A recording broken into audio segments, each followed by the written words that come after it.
And I want to bring in Ref Bari. He's a student at Brown and was in the building when the shooting happened. Ref, thank you for joining us. I'm sorry that you had to go through this. Yeah, thank you for having me, Diane. So, Ref, you say you were heading out of the Burris Holly building on Saturday afternoon when this all started. What did you see and what did you hear? That's right. So I'm a physics master student at Brown. And so I had just finished talking with my T-Rex satellite team, and I was heading out of the physics master's office, which is on the first floor of Barris and Holly.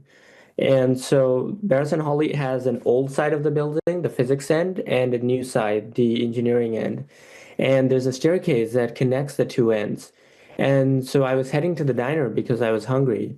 So I started walking down the staircase, and that's when I heard the first series of gunshots, like a pop, pop, pop, pop, pop, quick series of 7 or 8 loud, punctual sounds behind me. Did you know right away it was gunshots, that it was a shooting, or did you think that it was something else? Not in that moment. The when I heard the first few shots, I was confused because there's no way it could be gunshots, right? Because first of all, this is Brown. Nothing like this has ever happened, not only in Brown's history, but in any Ivy's history, to the best that I was aware. And you just don't imagine that as the first thing, right? I thought that maybe this is some construction sounds, or I don't know, it couldn't be gunshots. But just in case, so I had briefly glanced behind me and turned back to the lobby, and the entire lobby was empty. And so I thought, okay, there's no one there. It can't be gunshots. But then, as I kept walking down the staircase, another series of like quick pop pop pop sounds like reemerged, and then there was no mistaking it. I just ran as fast as. Did you see anybody else react? Did you see people running? Did you hear anybody screaming?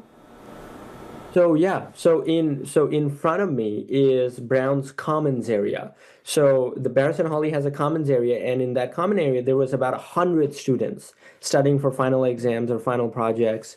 And at the moment that I started running, 5 or 6 other people were also running at the same time. But I was like one of the first few to run because I was heading to the diner anyway. I didn't like think that there was going to be like an active shooter behind me, but that's why I was one of the first few people running. But in the beginning, like the 100 or so students who were like taking exams, they started to take off their headphones and like started to stop doing whatever they were doing. But when the second series of gunshots started, like there was like a massive like run for the doors.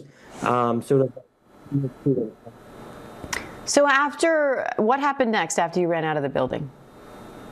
So I ran as fast as I could to try to get as far away as fast as I could from Barris and Holly. And so I ran to the other side of the street, and on the other side of the street is the science library. So Brown has this huge science library on the other side of the street, and people were just streaming out of the science library like it was another Saturday, because people have no idea what's happening literally like next door.